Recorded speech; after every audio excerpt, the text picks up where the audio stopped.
Good morning, happy Saturday.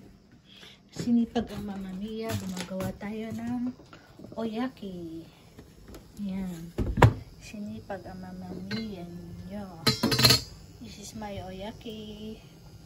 Ang inilagay ko dyan sa loob yan is itong yasay na to, kumakayasay. Inilagay ko dun sa loob. No?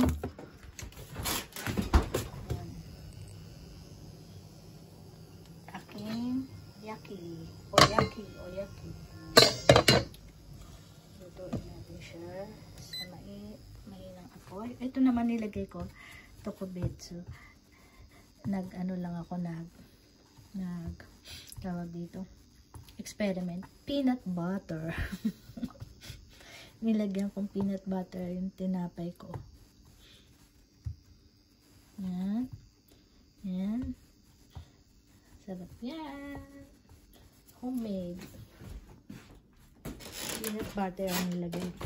Itong peanut butter na to. Yan. Sa Japan yan, pero parang lasang skipping siya.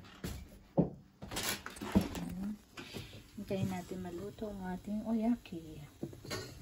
Ay, hindi mo kong pasuin. Ganyan lang siya kasimple, oh. Madali na magluto. Kung masipag ka magluto. Yan yung mga gulay. Sama-sama ko siyang lulutuin. Gusto yan ng asawa ko. Ito akin na. Tsaka sa mga biyenan ko. Yan. Oyaki.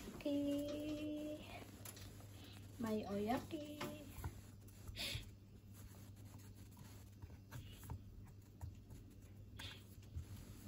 Kainin kaya ni Koski to.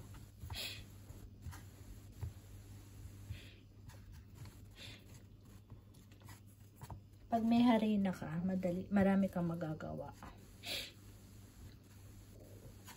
Pag may harina ka, iba-iba, makakagawa ka. Ito, pwede kang gumawa hot cake, pwede kang gumawa ng siopaw, pwede kang gumawa ng oyaki, pwede kang gumawa ng empanada. Nagawa ko na lahat yan. Yung siopaw kasi, guys, alam nyo ba, gustong gusto ko yung siopaw, kaya lang, yung paggawa ng peelings, mahirap kasi. Hindi ko makuha yung palaman niya ng siopaw. Yung asado. Kaya, oyaki na lang. Sa oyaki na lang ako.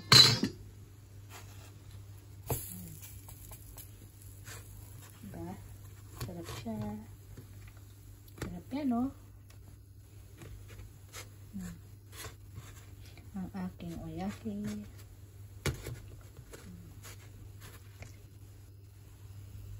Subscribe my YouTube channel in Pinay Wife Life in Japan.